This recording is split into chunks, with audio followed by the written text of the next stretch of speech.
तर परिषदेमध्ये गल्लीतली चर्चासुद्धा मोठ्या प्रमाणात झालेली आपण सगळ्यांनी तिथं बघितली. आता इथं तर कोर्टाने निर्णय दिलेला आहे. तिथे एका सामान्य कार्यकर्त्याला फक्त कुठेतरी एक राजकीय स्टेटमेंट दिलं म्हणून तुम्ही हक्कभंग तिथं आणला. इथं कोर्टाने निर्णय एका नेत्याच्या विरोधात दिलेला आहे आणि त्या नेत्याने सामान्य लोकांचा पैसा हा खाल्लेला आहे. त्यामुळे अध्यक्ष साहेब या बाबतीत काय करतात बघावं लागेल. पण आम्हा सगळ्यांना असं वाटतंय आजच्या आज त्यांचा राजीनामा हा घेतला गेला पाहिजे आणि जर नाही घेतला तर मग हे सरकार फक्त दाखवायसाठी स्वच्छ प्रतिमेचं आहे, पण खऱ्या अर्थाने हे कुठेही तिथं संविधान समजून घेणारं आणि पाळणारं नाही असं आपल्याला म्हणावं लागेल.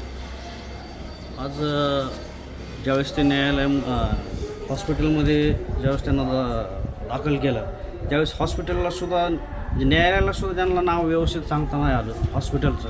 मग न्यायालयाने त्यांना म्हणजे झापलं भाऊ नेमकं त्यांच्या वकिलांना सुद्धा झापलं. याबद्दल आपल्याला काय वाटतं? नाही, लवकरात लवकर निर्णय हा राज्य सरकारने तिथं घ्यायचा आहे. राहुल गांधीजी असतील, त्याच्याचबरोबर सुनीलजी केदार काँग्रेसचे नेते, या दोघांवर लगेचच्या लगेच तिथं कारवाई केली होती.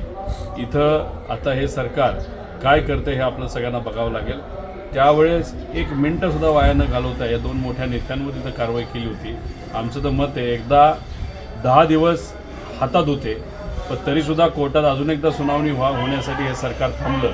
काही प्रमाणात स्थगिती मिळाली पण आता जिल्हा न्यायालयाने तिथं निर्णय दिलेला आहे. आता अजून न वेळ घालवता लवकरात लवकर राजीनामा हा झालाच पाहिजे असं आमच्या सगळ्यांची महाराष्ट्राची मागणी आहे.